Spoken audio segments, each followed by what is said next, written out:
আসসালামু আলাইকুম ওয়া রাহমাতুল্লাহি ওয়া বারাকাতুহু। এটা যে প্যারিসের মৃগমিন্নিল বলতে পারেন, ঢাকার গুলশানের মতো আর কি, সবচেয়ে দামি এরিয়া প্যারিসের। এটা এই যে খ্রিস্টানদের ক্রস গির্জা। হ্যাঁ,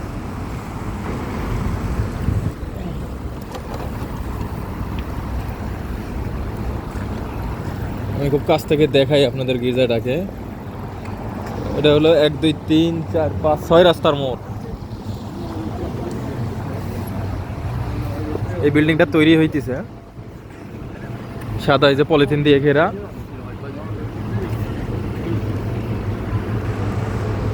প্যারিসের বিল্ডিংগুলো সবই একরকমই দেখতে, ওরা ওদের ট্রেডিশনকে ফলো করে।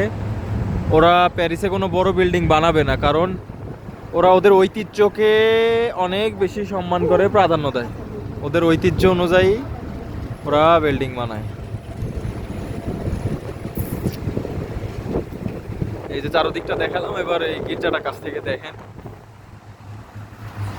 এটা 600 বছর আগের, 1700 বছর আগের এই স্থাপত্য ভিত্তিগুলা।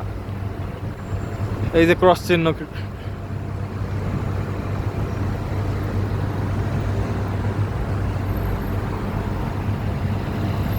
অনেক প্রাচীন।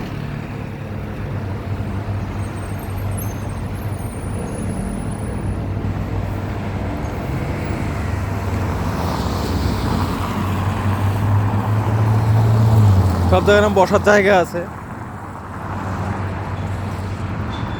আর পোস্টার লাগায় হচ্ছে এই যে এগুলাতে। আমাদের দেশের মতো দেয়ালে এলোপাথারি কোনো পোস্টার লাগায় না ফ্রান্সে বা ইউরোপে। এই পোস্টারগুলো খুলে নেওয়া যায়। এটা একটা বেসরকারি ব্যাংক, বিএনপি পারিবাস।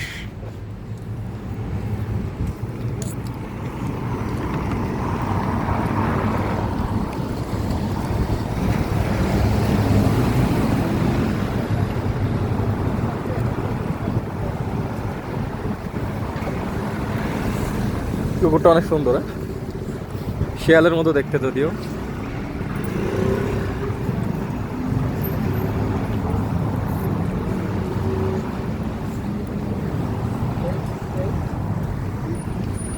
তো এই ছিল প্যারিসের মৃগমিন্নিল। ভালো থাকবেন, হ্যাঁ। অন্য কোনো দিন অন্য কোনো জায়গায় দেখাবো। আসসালামু আলাইকুম ওয়া রাহমাতুল্লাহি ওয়া বারাকাতুহু।